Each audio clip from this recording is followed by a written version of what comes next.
What is more valuable than gold? Today's story is about a poor man who faced a magical test, a test that would change his life forever. Let's watch. Once upon a time, there was a very poor woodcutter. He was a good man who worked very hard from sunrise to sunset just to feed his family. His only valuable possession was his old iron axe.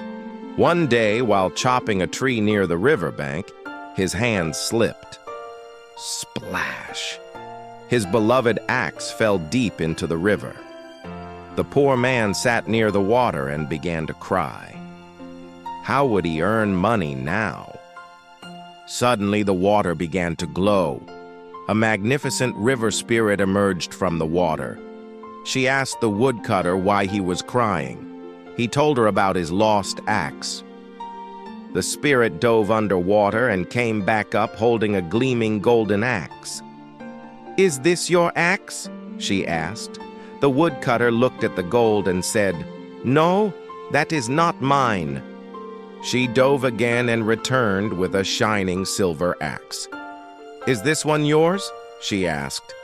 Again, the honest man replied, "No, my lady, mine is just a simple iron axe." For the third time, she went underwater and brought up his old rusty iron axe. The woodcutter's face lit up with joy. "Yes, yes, that is my axe," he cried happily. The river spirit was very impressed with his honesty. She said, "Because you told the truth, I will give you all 3 axes, the gold, the silver, and your own iron one." The woodcutter returned home a rich man, but he remained honest forever. The moral of the story: honesty is always the best policy. Being truthful brings the greatest rewards.